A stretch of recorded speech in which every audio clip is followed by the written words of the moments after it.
नमस्कार दोस्तों, मैं सतीश सुमन आपके अपने YouTube चैनल श्रेष्ठ भारत में आपका स्वागत करता हूं। दोस्तों, हमने पिछली वीडियो के माध्यम से पढ़ा था कि माननीय सुप्रीम कोर्ट के द्वारा यूपी धर्मांतरण कानून 2021 पर क्या फैसला दिया गया था। आज हम पढ़ेंगे इतिहास, और इतिहास में पढ़ेंगे हम बटुकेश्वर दत्त और सरदार भगत सिंह के द्वारा जो केंद्रीय विधानमंडल में जो बम फेंका गया था उसके बारे में बात करेंगे। तो उसे जानेंगे हम विस्तार से, उसकी पृष्ठभूमि क्या है और परीक्षा उपयोगी प्रश्नों के बारे में भी जानेंगे। तो जिन्होंने अभी तक हमारे चैनल को सब्सक्राइब नहीं किया है, प्लीज़ चैनल को सब्सक्राइब कर लें। बगल में जो बेल आइकन है उसे भी क्लिक कर दें ताकि हमारी हर वीडियो का नोटिफिकेशन आप तक पहुंचता रहे। तो आते हैं अपने टॉपिक पर। पढ़ेंगे हम असेंबली बम कांड।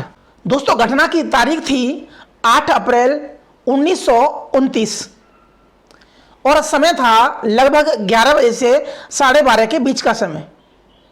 स्थान था दिल्ली में स्थित तत्कालीन केंद्रीय विधानसभा, जहां पर सरदार भगत सिंह और बटुकेश्वर दत्त के द्वारा बम फेंका गया था। और यह बम किसी को मारने के उद्देश्य से नहीं फेंका गया, बल्कि धमाका करने का एक जरिया था। तो इसकी जानेंगे पृष्ठभूमि। तो 1924 में स्थापना हुई थी एचआरए की, यानी कि हिंदुस्तान रिपब्लिकन एसोसिएशन। इस संगठन के सदस्यों के द्वारा लखनऊ में स्थित काकोरी नामक स्टेशन के पास में सहारनपुर से आने वाली एक ट्रेन क्रांतिकारियों द्वारा रोकी गई और उसमें रखा खजाना लूटा गया, जिसे काकोरी षड्यंत्र केस या काकोरी एक्शन केस के नाम से जाना जाता है। इसके बाद अंग्रेजी सरकार के द्वारा कुछ क्रांतिकारियों को गिरफ्तार कर लिया गया था और उन्हें भिन्न भिन्न कारावास की सजा सुनाई गई, जिनमें 4 लोगों को फांसी की सजा सुनाई गई, जिनमें रामप्रसाद बिस्मिल, अशफाक उल्लाह खां, ठाकुर रोशन सिंह और राजेंद्र नाथ लाहिड़ी थे। इनको अलग अलग की जेलों में फांसी दी गई थी। इसके बाद यह संगठन भूमिगत हो, यानी अंडरग्राउंड हो गया, और 1928 में इस संगठन में फिर से जान फूंकने के उद्देश्य से सभी क्रांतिकारी जो जेल से बच गए थे सभी इकट्ठा होते हैं दिल्ली स्थित फिरोज शाह कोटला के मैदान में, जहां पर जो पुरानी पार्टी थी हिंदुस्तान रिपब्लिकन एसोसिएशन, उसको पुनर्गठित किया गया और इसका नाम बदला गया हिंदुस्तान सोशलिस्ट रिपब्लिकन एसोसिएशन, यानी कि HSRA। और इसमें जो सोशलिस्ट शब्द है वो सरदार भगत सिंह के प्रार्थना पर या उनके सुझाव पर जोड़ा गया। इसी बीच एक घटना होती है कि साइमन कमीशन के विरोध में लाला लाजपत राय के नेतृत्व में साइमन कमीशन का विरोध किया गया, जिन पर जो SP थे उसके आदेश से लाठीचार्ज किया गया और लाला लाजपत राय को काफी लाठी लगी, जिसके 1 महीने बाद उनकी मृत्यु हो जाती है। मृत्यु होने के पश्चात जो क्रांतिकारियों में अंग्रेजी सरकार के प्रति काफी रोष व्यक्त किया गया और उन्होंने एक योजना बनाई इसका बदला लेने की, और उन्होंने जो SP था और उसको मारने के लिए सरदार भगत सिंह, सुखदेव और राजगुरु वहां पर पहुंचते हैं। लेकिन गलती से उस SP की जगह ASP, जिसका नाम सैंडर्स था, उसको गोली लग जाती है और वह मर जाता है। इस घटना के बाद सभी क्रांतिकारी फिर से भूमिगत हो जाते हैं। सरदार भगत सिंह कलकत्ता में चले जाते हैं और अन्य क्रांतिकारी भिन्न भिन्न स्थानों पर शरण लेते हैं।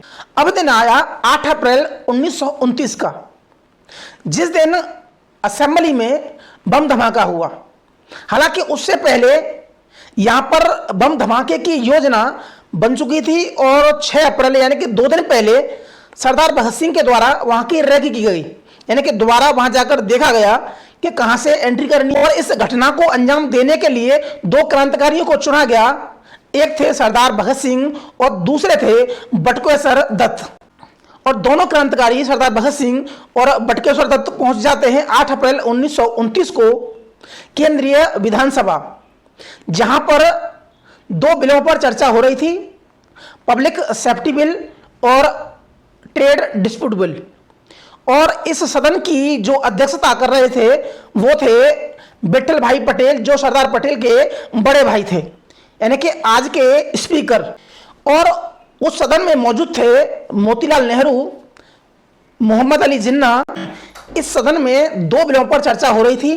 पहला बिल था पब्लिक सेफ्टी बिल। अगर यह बिल पास हो जाता है तो अंग्रेजी सरकार किसी भी संदिग्ध आदमी को भी, क्रांतिकारियों को भी बिना मुकदमा चलाए उसे हिरासत में, जेल में डालने का अधिकार मिल जाता था। दूसरा बिल था ट्रेड डिस्प्यूट बिल। इस बिल के माध्यम से सरकार करना चाह रही थी कि जो मजदूर हैं, यह उनकी हड़ताल पर पाबंदी लगाना चाह रही थी कि कोई भी मजदूर या मजदूरों का संगठन हड़ताल न कर सके। ट्रेड डिस्प्यूट बिल पास हो चुका था, अब बारी थी पब्लिक सेफ्टी बिल की। और इस पब्लिक सेफ्टी बिल पर इस सदन के जो अध्यक्ष थे विठल भाई पटेल अपनी रूलिंग देने के लिए खड़े हुए कि तभी सरदार भगत सिंह ने खाली स्थान देखकर वहां पर एक बम फेंक दिया। इस बम से धमाका हुआ और धुएं का एक गुबार छा गया। लोग समझ पाते तब तक दूसरा बम भी फोड़ दिया गया सरदार भगत सिंह के द्वारा। चारों तरफ, सदन में चारों तरफ धुआं धुआं हो गया। दोनों क्रांतिकारियों ने ऐसा स्थान चुना जहां पर कोई न हो, खाली हो, यानी किसी को चोट न लगे, कोई हताहत न हो, सिर्फ धमाका हो और धुआं हो। और दोनों क्रांतिकारियों ने अपने काम को अंजाम देने के बाद भागने का प्रयास नहीं किया, बल्कि वहीं खड़े रहकर नारे लगाए गए उनके द्वारा। और 3 नारे थे, साम्राज्यवाद मुर्दाबाद, दूसरा नारा था इंकलाब जिंदाबाद, और तीसरा नारा था दुनिया के मजदूर एक हो जाओ। और इसके साथ ही उन्होंने गुलाबी रंग के पर्चे भी फेंके जिस पर लिखा था बहरों को सुनाने के लिए धमाकों की जरूरत होती है।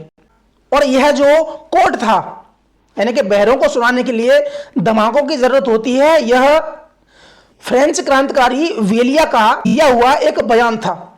फ्रेंच क्रांतिकारी वेलिया ने भी संसद में 1893 में धमाका किया बम के द्वारा, जिसे फांसी की सजा सुनाई गई। और सरदार भगत सिंह उस क्रांतिकारी वेलिया से काफी इंस्पायर्ड भी थे। दोनों क्रांतिकारियों को गिरफ्तार किया गया और अलग अलग थानों में हिरासत में भेजा गया।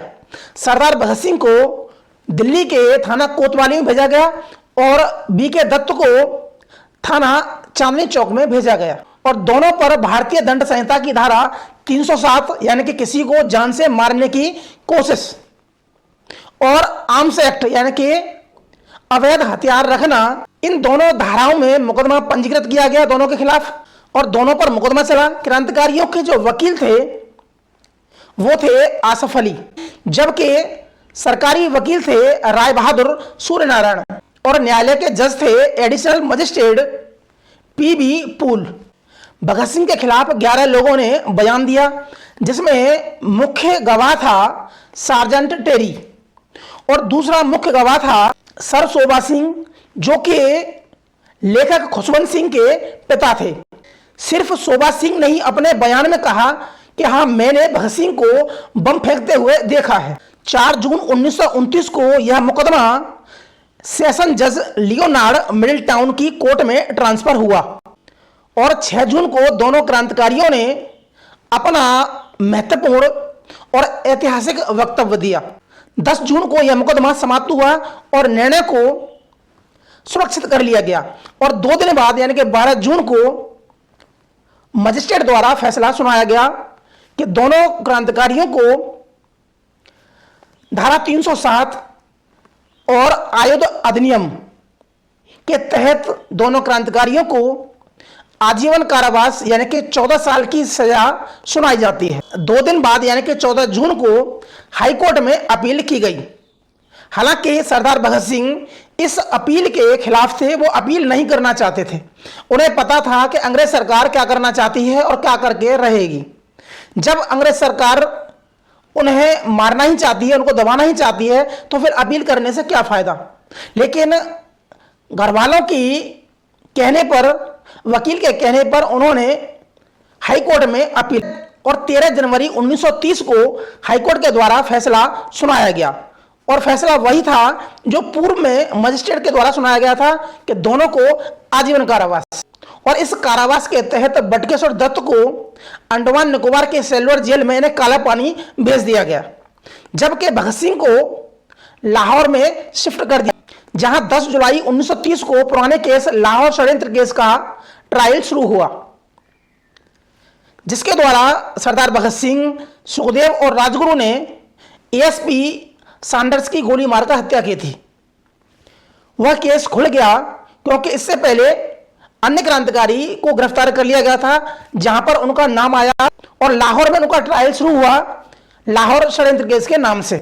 और 7 अक्टूबर 1930 को फैसला सुनाया गया कि तीनों क्रांतिकारियों को, सरदार भगत सिंह को, सुखदेव को और राजगुरु को फांसी की सजा सुनाई जाती है। और फांसी देने का जो दिन था वो 24 मार्च 1931 का मुकर्रर हुआ, लेकिन उससे एक दिन पहले आधी रात को ही इन तीनों क्रांतिकारियों को फांसी दे दी गई। बताते चले कि सरदार भगत सिंह को पहली बार कब गिरफ्तार किया गया, तो पहली बार गिरफ्तार किया गया 29 मई 1927 को, क्योंकि अक्टूबर 1926 को लाहौर में दशहरा में एक बम धमाका हुआ और इस कांड में सरदार भगत सिंह को शक के बिना पर गिरफ्तार कर लिया गया था, जहां से 4 जुलाई 1927 को 60,000 रुपए की जमानत पर इन्हें रिहा कर दिया गया। दोस्तों, आज हमने इस वीडियो के माध्यम से जाना सरदार भगत सिंह और बटुकेश्वर दत्त के द्वारा असेंबली बम कांड को अंजाम दिया गया था, उसके बारे में विस्तार से पढ़ा। तो आज की वीडियो में सिर्फ इतना ही। मिलते हैं अगली वीडियो में, तब तक के लिए नमस्कार।